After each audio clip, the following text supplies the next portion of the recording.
Welcome back into ACC Football Kickoff live from Uptown Charlotte. It has been a great day so far and going to continue to be great because it's time to talk a little bit more about the Syracuse Orange. And we got quarterback Rickie Collins here with us as you take a look at their schedule. They'll start things off on August 30th against Tennessee. That'll definitely be a big one. And I know Rickie and his teammates are excited about that. Rickie, it's good to see you. Great to get to talk to you today. What's the experience been like for you so far here at ACC Kickoff? You got to field all the crazy questions. You got to get asked the same thing over and over. Yeah. But it's all part of the process, right? You're almost there to the season. Nah, it's been a good experience. I mean, just blessed to be here and honored to represent my team. But like you said, getting close to the season, so this is just a sign for me to get more excited, and we're going right into camp after this. So, I mean, yeah, we're just ready to go. Rickie, you're a guy from Baton Rouge. You went to LSU out of high school, and then somehow Fran Brown got you to transfer to Syracuse in the middle of winter. In December. Nah, you're not wrong about that. He did it, though. I mean, you hear how he talked about people. I mean, why would you not want to go play for him? But nah, Coach Fran is very authentic, and I'm sure y'all see that. And he's very honest and truthful, and his passion for the game and how much he loves the sport. I mean, it reminded me of myself, and it showed how much I want to play for somebody who loves the game just as much as I do. So, I mean, why not go play for Syracuse? You had a chance to talk to the guy that was before you who put up a ton of yards, broke a ton of records in Kyle McCord. Yeah. What type of advice did he give you? Just to be myself and don't try to follow after what he did. Don't try to do it how he did it. He told me to do it my way and be myself, and he gave me a little extra tidbits that I don't want to really say over it. But nah, he was a good guy, and I appreciate what he did, and I appreciate him paving the way for us. When you look at Coach Fran Brown, you just mentioned a lot of different things there, but he kind of took the league by storm, last year in his rookie season as a head coach, first time ever. I mean, this guy hadn't been a coordinator, hadn't been a head coach, comes in and wins 10 games. I mean, it's remarkable, to see that. And so it's not just as a recruiter, he can win on the field as well. Just as he's grown and changed and your relationship with him changes, how has he been this spring and this summer? He just continuously challenge me mentally and on and off the field to be a better man, not just a football player. And I respect that the most, and how much he loves us and cares for us. He makes us want to run through a wall for him, and that's what I mean. Any player would love that for him. I think it's fascinating as well. I mean, he was a DB coach, but yet he instantly comes in as a head coach, and he's Kyle's best friend. He's his biggest advocate, and just hearing the way that he would speak about him. So I had to feel like that helped you as well. No doubt, it definitely did. He constantly talked about how he instilled confidence in Kyle, and when I as soon as I got the chance to talk to Kyle, I mean, I asked him about that, and he said it that he was very uplifting for him and helped him out through the season, even after the Pitt game. I mean, we all know that was very tough for him, and he rocked with him, and that game alone, that sold my decision.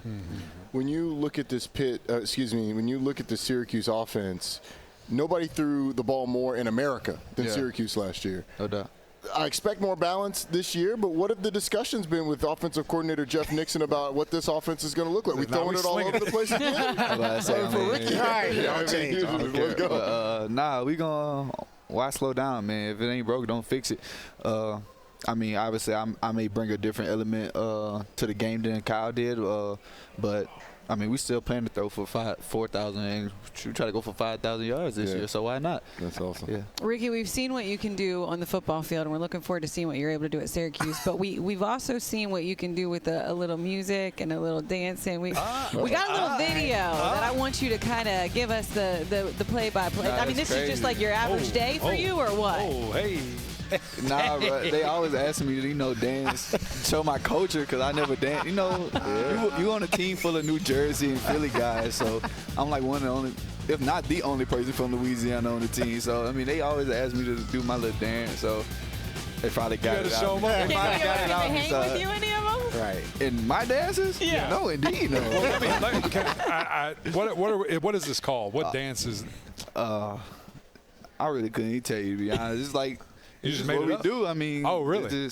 Okay. I mean, Philly got their own little, they got their little whatever. So I mean, that's just us. I mean, You the I couldn't jig, dream of even being able to move like that. I mean, that I was would pay impressive. to see you move like He's got that. moves like though. Eddie Royal. Yeah, Eddie I can do thought it. my hip. I got broken hip. I ain't doing that I no don't more. think he can mess with me with no dude. Oh, whoa, now. Challenge Nah, accepted. Okay. I ain't doing all that. Headphones on? I ain't What you doing all wanna that. Ricky, you mentioned, Roddy mentioned the transition, obviously, from Louisiana and coming up here in December to Syracuse, but being at a program like LSU and the culture there and obviously a big-time football program, how did that prepare you for what's next here in your career at Syracuse?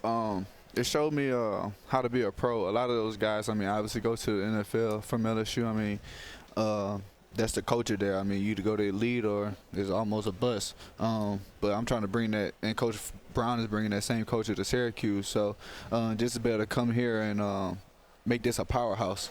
That's the plan, and we're trying to win championships, and that's the only goal.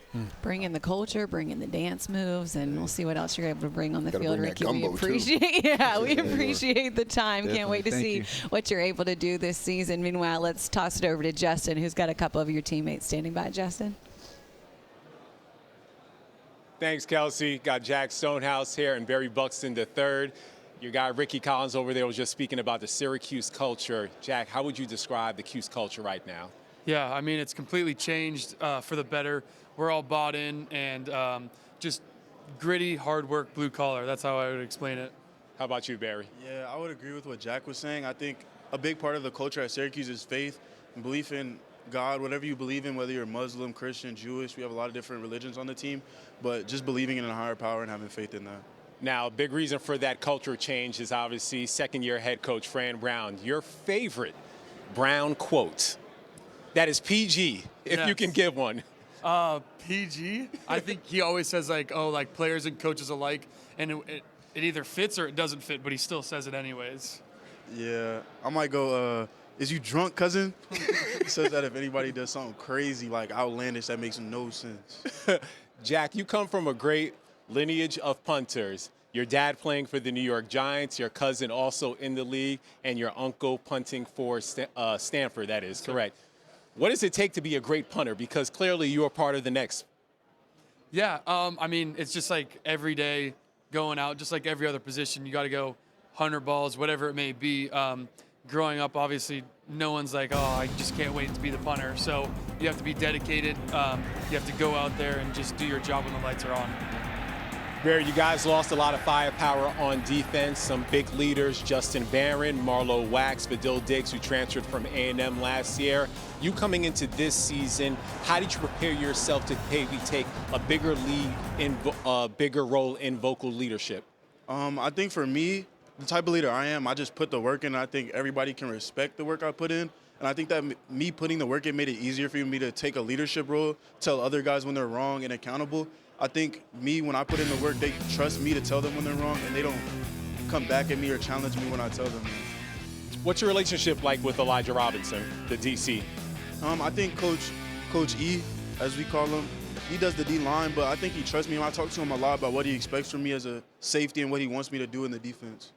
Jack, how are you spending most of your practices? Because people always forget about the punters and kickers. Right. Yeah, we're off on the third field, but it's just like perfecting your craft, right? So you gotta punt to pin them inside the 5 or the 10. You gotta let it rip when you need to, right? Flip the field, and just working on some other different punts that like aren't normal for the game. You just try to make something new. I know every player says day one they believe that we can have a great season, and I'm not trying to take away from that belief. But do you remember the moment last year where you guys believed, like, wow, a lot of this is turning the corner, and this is who we are? Do you remember that moment? Can you identify it? I mean, watching Kyle the first game, I was like, okay, like we got a real deal quarterback, you know, and the first person that you need on a football team is a quarterback. So I hung out with Kyle outside of football. Obviously a great dude, and then when he's on the field, he's obviously a great player. So, yeah, I think for me, it was those spring practices we had. We had a couple of scrimmages during the spring. Just the excitement around it. We had a lot of like teachers there during practices. We had a lot of people around during practices, more than we had before.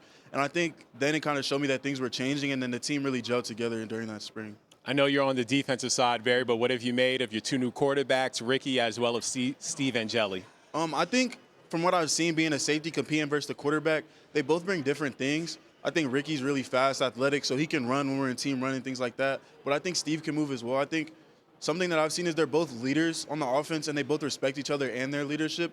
So you don't see a drop-off between either of them when it comes to receivers or anybody else. Now, I'm going to get to Justin Jar with some fun questions, but you spoke about something that surprised me. What do you think about your head coach's basketball game? I don't think Coach Fran that nice at basketball. Hey, say it with your chest now. Look at the camera. Coach Fran is that nice at basketball. He thinks he's the nicest at anything.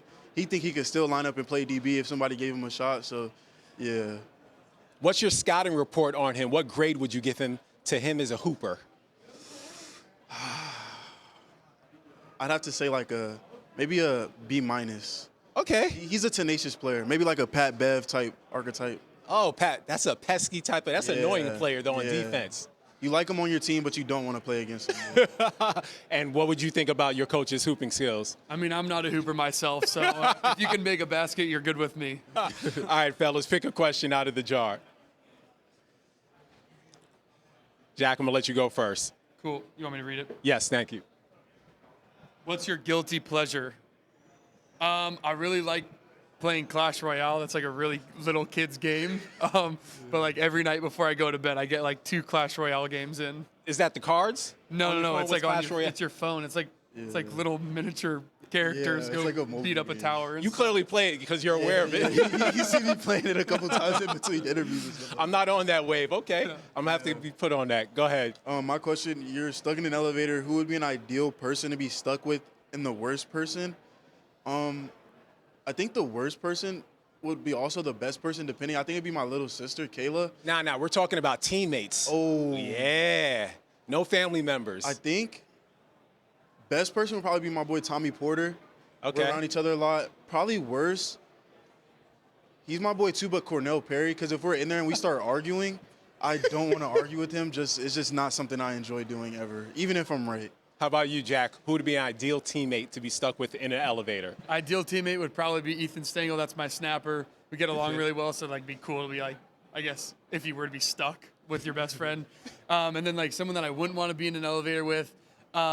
Honestly, super good answer. Cornell, like he argues with everybody, but it's a fun argument. So it's like he could be completely wrong and he admits it, but like if you're stuck in that elevator, it would just be nonstop argument. Like it would just be. This is clearly a consensus on the team. Yeah, I think a lot of people would agree. Yeah. That's Jack Stonehouse, Barry Buxton III. Best of luck this season, fellas. Thank you. I appreciate it. Thank you. Absolutely. We're wrapping up things here from day 2 of ACC kickoff. A lot more thoughts. Coming up next, we're going to speak more about Cuse. We're going to have West Durham and the fellas. Winners get watched. I'm surprised neither of you said that it was your favorite quote, but you said a lot of things are not PG. Stick around. We're live from Uptown Charlotte.